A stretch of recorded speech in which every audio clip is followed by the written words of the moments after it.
आज की कहानी है राजा नल और दमयंती के पूर्व जन्म की कथा।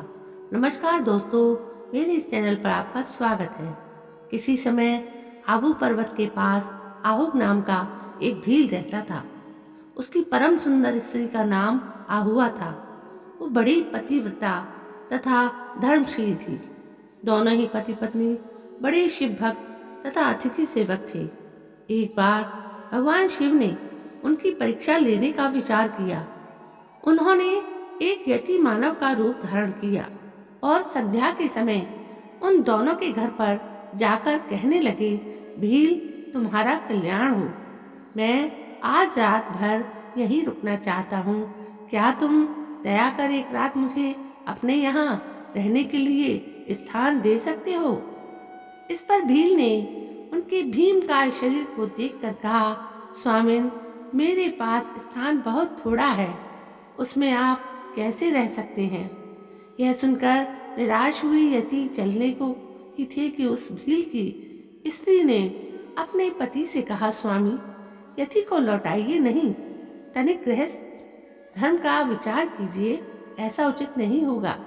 इसलिए आप दोनों तो घर के भीतर रुक जाइए, मैं अपनी रक्षा के लिए कुछ बड़े अस्त्र शस्त्रों को लेकर दरवाजे पर बैठकर रह जाऊंगी। उस भील ने मन में सोचा, बात ये ठीक ही कहती है, लेकिन इसको बाहर रखकर घर में मेरा रहना ठीक नहीं, क्योंकि ये अबला है। अतः उसने यति तथा अपनी स्त्री को घर के भीतर रखा और स्वयं शस्त्र धारण कर बाहर बैठा रहा। दुर्भाग्य से भील दंपत्ति की वो आखिरी रात थी। थोड़ी रात बीतने के पर हिंसक पशु ने घर के बाहर बैठे उस भील पर भयानक आक्रमण किया और उसे मार डाला। प्रातःकाल होने पर यति और उस भील की स्त्री बाहर आए तो भील को मरा हुआ देखा। यति इस पर बहुत दुखी हुए, पर उस भील की पत्नी ने अपने आंसू छिपाते हुए उनसे कहा, महाराज, इससे दुखी मत होइए, ऐसी मृत्यु तो बड़े ही भाग से प्राप्त होती है। अब मैं भी इनके साथ सती होने जा रही हूँ। इसमें तो हम दोनों का ही परम कल्याण होगा। ऐसा कहकर उसने अपने पति को चिता पर रखा और स्वयं भी वो उसी अग्नि में प्रविष्ट होने के लिए तैयार हो गई। इसी समय भगवान शंकर डमरू, त्रिशूल आदि अपने आयुधों के साथ वहीं प्रकट हो गए। उन्होंने बार बार उस भीली से वर मांगने को कहा, पर वो कुछ ना बोलकर ध्यान मग्न हो गई।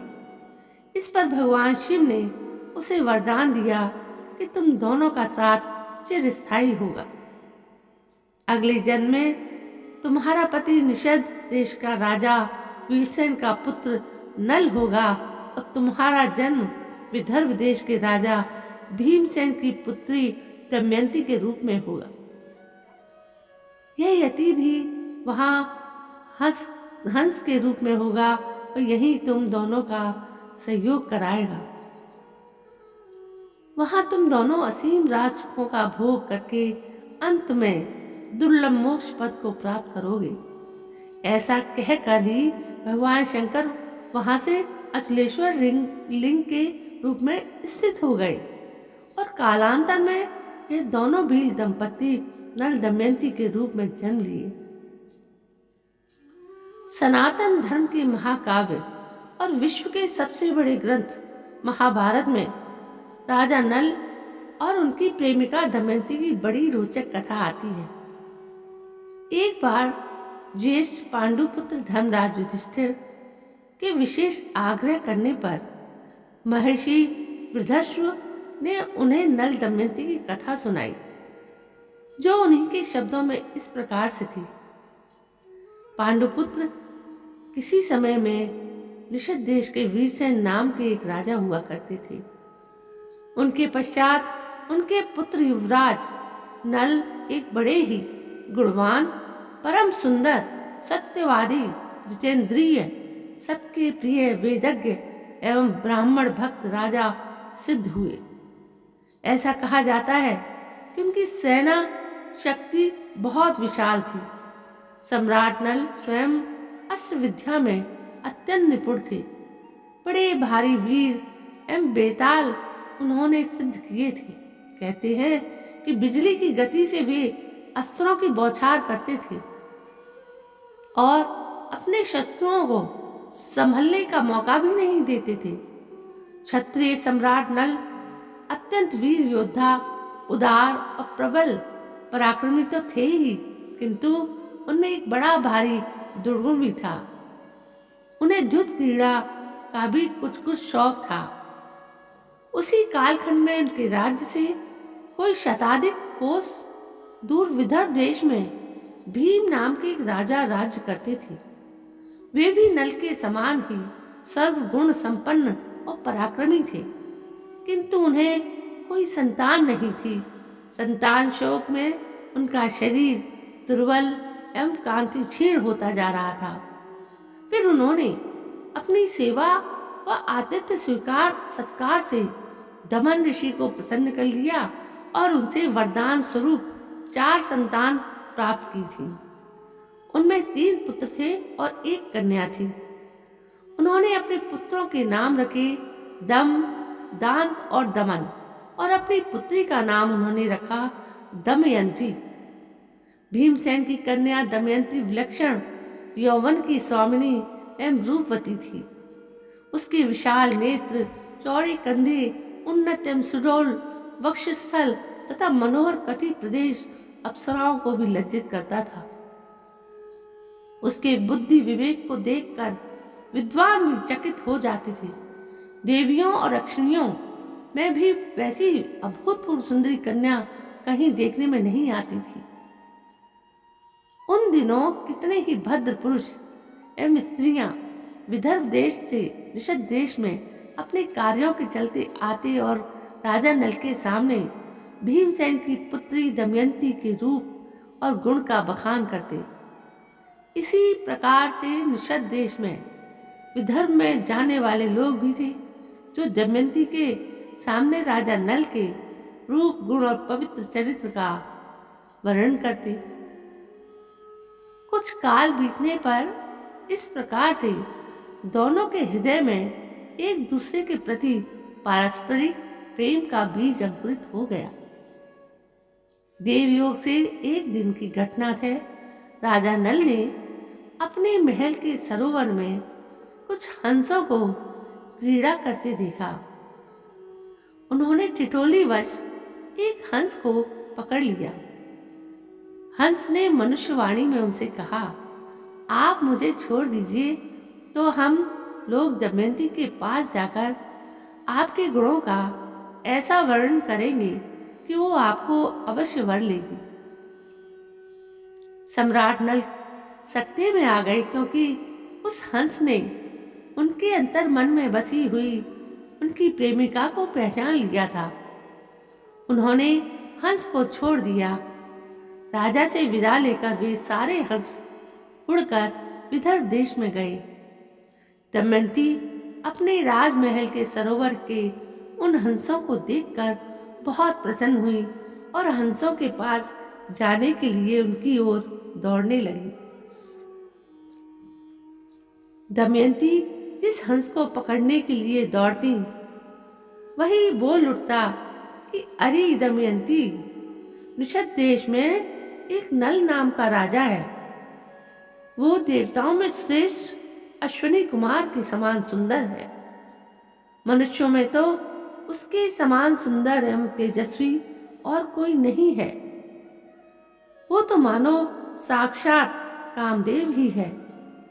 यदि तुम उसकी अर्धांगिनी हो जाओ तो तुम्हारा जन्म और रूप दोनों सफल हो जाए। वे हंस लगातार दमयंती से ठिठोली कर रहे थे।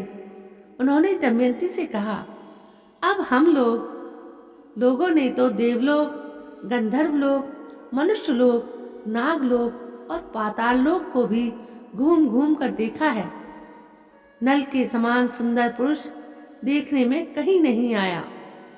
जैसे तुम स्त्रियों में रत्न हो, वैसे ही नल पुरुषों में भूषण है। तुम दोनों की जोड़ी साक्षात रति और कामदेव की जोड़ी के समान होगी। दमयंती ने हंसते हुए उन हंसों से कहा, ओ हंसो, तुम नल से भी ऐसी ही बातें कहना। उसके बाद हंसों ने निषद देश में लौटकर सम्राट नल से दमयंती का सारा संदेश कह दिया। हंसों के जोड़े के जाने के पश्चात दमयंती सम्राट नल की कल्पनाओं में खो गई। हंसों के मुख से सम्राट नल की कीर्ति गाथा सुनकर वो उनसे प्रेम करने लगी थी। वो इतनी अधिक प्रेमासक्त हो गई थी कि वो रात दिन उनका ही ध्यान करती रहती। वियोग में शरीर दुर्बल और कांति क्षीण पड़ने लगा था। दीन अवस्था को प्राप्त हुई वो सखियों से भी कटी कटी सी रहने लगी थी, किंतु उनकी सखियां उसकी इस अवस्था से परिचित थीं और उनसे रहा नहीं गया। उन्होंने विदर्भ राज से निवेदन किया कि महाराज, आपकी पुत्री अस्वस्थ हो गई है, आप यथाशीघ्र उसके स्वास्थ्य लाभ के लिए उचित कदम उठाएं। राजा भीमसेन पहले से ही इस संबंध में गंभीर थे। उन्होंने अपनी पुत्री के अस्वस्थ होने के संबंध में बड़ा विचार किया, राजवैद्य से परामर्श किया। अंत में वो इस निष्कर्ष पर पहुंचे कि मेरी पुत्री विवाह योग्य हो गई है, इसलिए यथाशीघ्र इसका स्वयंवर कर देना चाहिए। उन्होंने दूर देश के राजाओं को भी स्वयंवर का निमंत्रण पत्र भेज दिया और उन्हें सूचित कर दिया कि नृपतियों और दमयंती के स्वयंवर समारोह में उपस्थित होकर उसकी शोभा बढ़ानी चाहिए और मेरा मनोरथ पूर्ण करना चाहिए।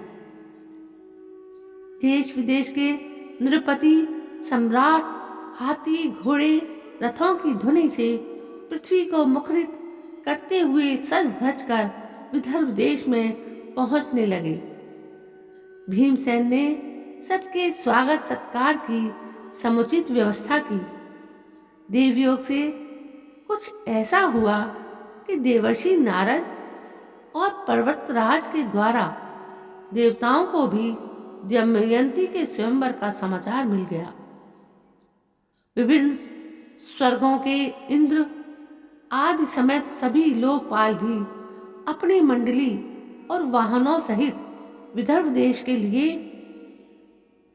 प्रस्थान किए। उधर सम्राट नल के चित्त को पहले से ही दमयंती ने हर लिया था। उन्होंने भी जगत सुंदरी दमयंती के स्वयंवर में सम्मिलित होने के लिए विदर्भ देश की ओर प्रस्थान किया। अलग अलग लोक के देवताओं ने अपने स्वर्ग से विमान द्वारा उतरते समय देख लिया था कि कामदेव के समान सुंदर और बलिष्ठ देह यष्टि वाले नल दमयंती के स्वयंवर के लिए जा रहे हैं। नल की सूर्य के समान कांति और लोकोत्तर रूप संपत्ति से वे देवतागण भी स्तब्ध हो गए। उन्हें लगा कि मनुष्यों में यह कौन है जिसके रूप और यौवन के सामने देवतागण भी मलिन दिखलाई पड़ते हैं। थोड़ी देर के आपस के वार्तालाप के पश्चात उन्होंने पहचान लिया कि ये सम्राट नल है। इसके पश्चात उन देवताओं ने अपने अपने वाहनों को आकाश में ही स्थिर कर दिया और नीचे पृथ्वी पर उतरकर नल के सामने आ गए और उनसे कहा, हे सम्राट नल, आप बड़े सत्यव्रती हैं। आप हम लोगों की सहायता करने के लिए हमारे दूत बन जाइए। नल ने अपनी सहमति प्रदान कर दी और कहा, ठीक है, करूँगा। फिर उनसे पूछा कि महाभाव, आप लोग कौन हैं और मुझे दूत बनाकर मुझसे कौन सा कार्य कराना चाहते हैं? इंद्र ने कहा, हम लोग देवगण हैं। मैं इंद्र हूँ और ये अग्नि, वरुण और यम हैं। हम लोग दमयंती के स्वयंवर के लिए यहाँ आए हैं। देवताओं ने नल से आग्रह किया कि सम्राट, आप हमारे दूत बनकर दमयंती के पास जाइए और कहिए कि इंद्र, वरुण, अग्नि और यमदेव वहां भेजें। यह किसी की दृष्टिकोण से उचित नहीं है। जिसकी किसी स्त्री को पत्नी के रूप में पाने की इच्छा हो चुकी हो, वो भला उसको कैसे छोड़ सकता है और उसके पास जाकर ऐसी बात कह ही कैसे सकता है। ये आप लोगों को स्वयं सोचना चाहिए। आप लोग कृपया इस विषय में मुझे क्षमा कीजिए और मेरा मार्ग निष्कंटक कीजिए। सम्राट नल के धधकते तेज के आगे सभी देवता मार्ग से हट गए। अंततः वो घड़ी आई जिसकी सभी को प्रतीक्षा थी। दमयंती का स्वयंवर हुआ और वहां एक ऐसी घटना घटी जिसने कईयों को आश्चर्य में डाल दिया। वास्तव में अब तक बहुत सारे नृपतियों में यह बात फैल चुकी थी कि सम्राट नल की बलिष्ठ एवं अत्यंत सुंदर देहष्टि के आगे तो देवता भी मलिन दिखाई पड़ रहे हैं, तो मनुष्यों की बात ही क्या। इन्हीं सब कारणों से उस स्वयंवर में न केवल धरती के राजा बल्कि देवता भी सम्राट नल का रूप धरकर आ गए। अब स्वयंवर में एक साथ कई नल खड़े थे। सभी लोगों के साथ साथ विदर्भ नरेश भीमसेन भी परेशान थे कि असली नल कौन होगा। लेकिन दमयंती जरा भी विचलित नहीं हुई। उसने अपने अंतःचक्षुओं से ही अपने असली नल को पहचान लिया।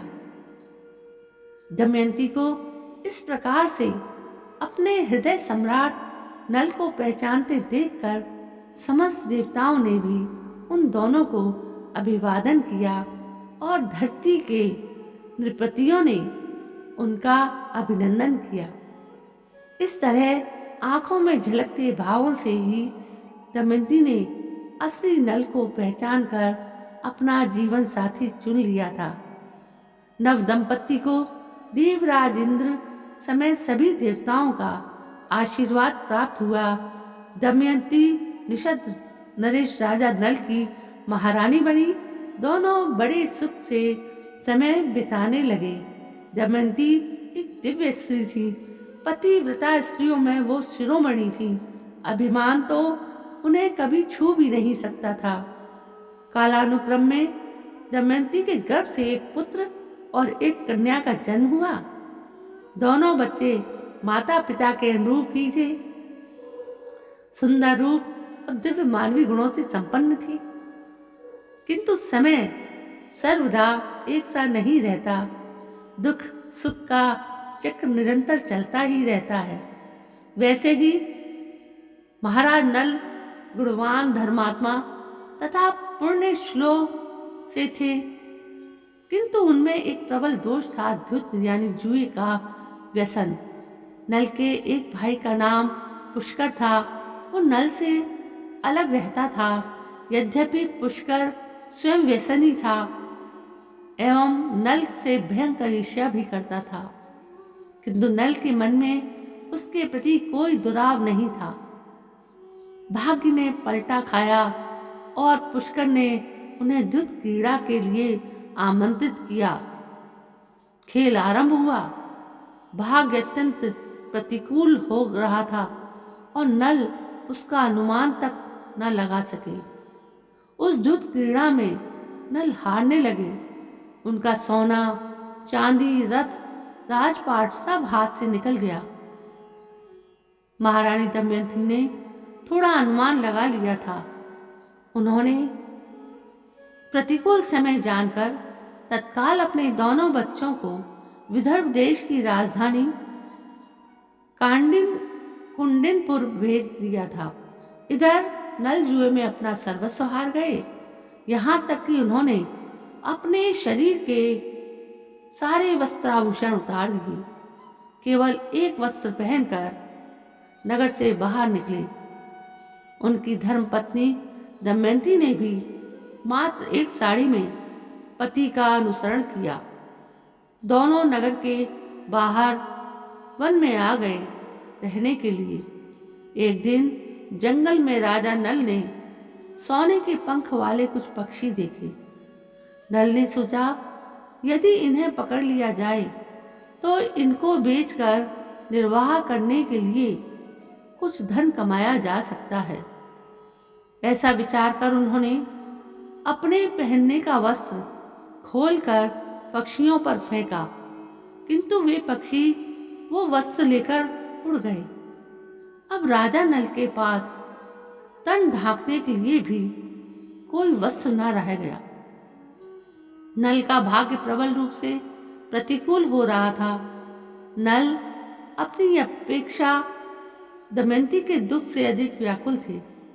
एक दिन दोनों जंगल में एक वृक्ष के नीचे एक ही वस्त्र से अपना तन छिपाए आराम कर रहे थे।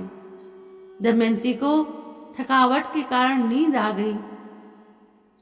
इसी समय राजा नल के मन में विचार आया, दमयंती को मेरे कारण बड़ा दुख सहन करना पड़ रहा है। जब तक मैं इनके साथ रहूंगा ये मुझे छोड़कर कहीं नहीं जाएगी। यदि मैं इसे इसी अवस्था में यहीं छोड़कर चल दूं तो ये किसी तरह अपने पिता और पुत्रों के पास पहुंच जाएगी।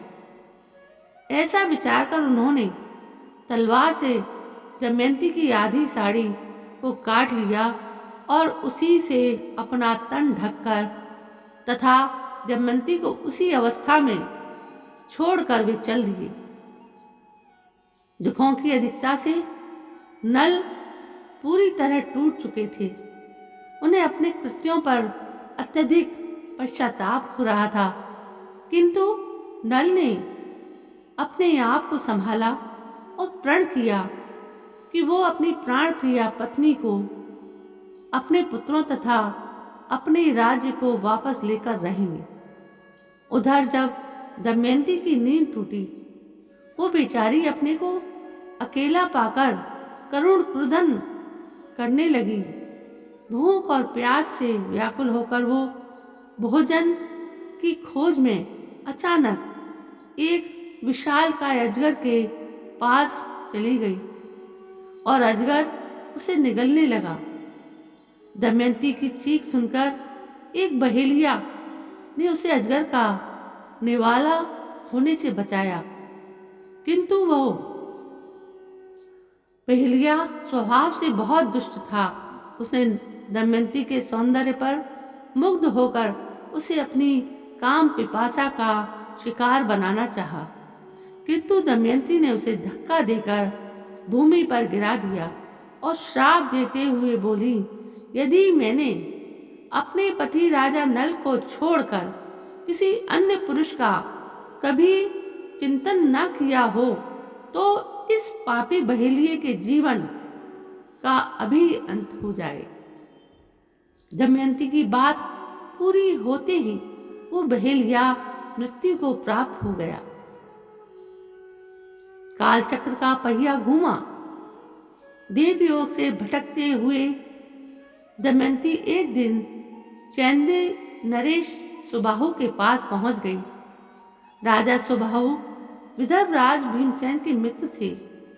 उन्हें नल और दमयंती की दुर्दशा की कहानी सुनाकर अत्यंत कष्ट हुआ। साथ ही इस बात का संतोष भी हुआ कि अब दमयंती अपने पिता के महल में सुरक्षित पहुंच जाएगी।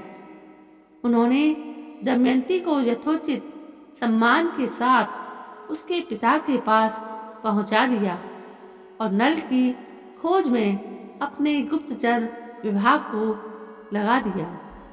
अंततः दमयंती के सतीत्व के प्रभाव से एक दिन महाराज नल के दुखों का भी अंत हुआ। दोनों का पुनर्मिलन हुआ और उनके सौभाग्य का सितारा चमका। राजा नल को उनका राज्य भी वापस मिल गया। तो दोस्तों, ये थी आज पूरी कहानी राजा नल और दमयंती की। मैंने आज तक ये कहानी पूरी नहीं सुनी थी। आज मुझे इस कहानी का पूरी सुनने को मिली, तो मैंने सोचा क्यों ना ये कहानी आपके लिए भी सुनाई जाए। आप इस कहानी को पूरा पढ़ें, पूरा सुने, तभी इस कहानी का पूरा आनंद ले सकेंगे। कल मैं फिर हाजिर होती हूँ आपके सामने एक नई कहानी को लेकर। तब तक के लिए जय हिंद, वंदे मातरम।